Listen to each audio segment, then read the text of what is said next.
इस वक्त की बड़ी खबर हम आपको बता रहे हैं, जहां पर प्रशांत किशोर ने बड़ा ऐलान कर दिया है, जिसके बाद विपक्ष के पसीने छूटने शुरू हो गए हैं। बताते चले कि प्रशांत किशोर का गया में एक बड़ा ऐलान हुआ है और उन्होंने बताया है कि बेलागंज और इमामगंज उपचुनाव लड़ सकता है जनसुराज, जिसके बाद विपक्षों का पसीना छूटना शुरू हो गया है। आपको बता दें, जनसुराज अभियान के सूत्रधार प्रशांत किशोर ने गया में एक प्रेस वार्ता के दौरान इमामगंज और बेलागंज में होने वाले विधानसभा उपचुनाव में जनसुराज की भागीदारी पर पूछे गए सवाल का जवाब देते हुए प्रशांत किशोर ने कहा कि चुनाव लड़ेगी तो बेलागंज और इमामगंज दोनों जगह से लड़ेगी।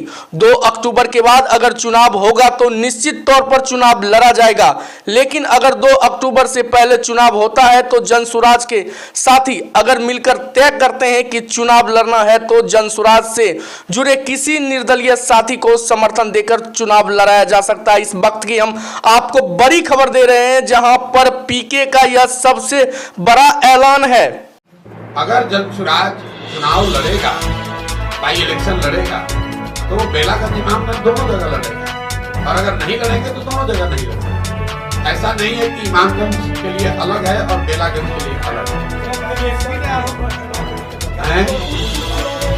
अभी हमको पता नहीं है कि चुनाव का डेट अभी शायद अनाउंस हुआ है। अभी डेट हमको देखना पड़ेगा, क्योंकि 2 अक्टूबर को दल बनना है। 2 अक्टूबर के बाद अगर चुनाव है तो निश्चित तौर पर चुनाव लड़ा ही जाएगा, उसमें कहीं कोई दो मत नहीं है। लेकिन अगर 2 अक्टूबर से पहले चुनाव हो रहा है तो यहाँ पर जो जनसुराज से साथी जुड़े हुए हैं उनसे बात करी जाएगी, और अगर लोग चाहेंगे कि नहीं चुनाव लड़ना है तो जनसुराज की व्यवस्था से जुड़े हुए किसी साथी को निर्दलीय उम्मीदवार के तौर पर, जनसुराज समर्थित निर्दलीय उम्मीदवार के तौर पर चुनाव लड़ाया जा सकता है। जनसुराज में जो जुड़ रहा है वो पैसे लेके जुड़ रहा है। और देखिए, ये लोग बोलने से पहले अपनी ही बात नहीं देखते हैं। कुछ दिन पहले तेजस्वी यादव के दल आरजेडी के अध्यक्ष ने चिट्ठी निकाला कि भाई आप लोग राष्ट्रीय जनता दल छोड़कर जनसुराज पर भागिए, आप लोग लालू जी के सिपाही हैं, समाजवाद के नेता हैं,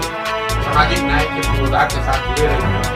तो क्या तेजस्वी यादव ये कह रहे हैं कि आरजेडी के लोग पैसा लेकर जनसुराज ज्वाइन कर रहे हैं? तो ये तो आरजेडी के कार्यकर्ताओं को, अपने ही नेताओं को गाली दे रहे हैं, अपने नेताओं को भ्रष्ट बता रहे हैं। भाई, अगर पैसा देकर उनके लोग आ रहे हैं जनसुराज, यही तो जब आप अपने से राजनीति नहीं किए हैं, पढ़ाई लिखाई किए नहीं, राजनीति बाबूजी का दुकान था तो मिल गया है, तो बोलना कुछ चाहते हैं, बोल कुछ और जाते हैं। अब बताइए, अपने ही नेता को कह रहे हैं कि पैसा लेके जनसुराज में गया है। तो भाई, पत्र तो आपने निकाला है कि आरजेडी के सारे नेता आप लोग विचारधारा वाले लोग हैं, आप लोग लालू जी सामाजिक न्याय के सिपाही हैं, आप लोग जनसुराज में मत जाइए। तो उनके दल में भगदड़ मची हुई है, तो घबराहट तो स्वाभाविक है। मान लीजिए आप लालटेन आपका है और उसमें से किरासन तेल छूने लगे तो आपको तो घबराहट होगी कि अब थोड़े दिन में ये बुझने वाला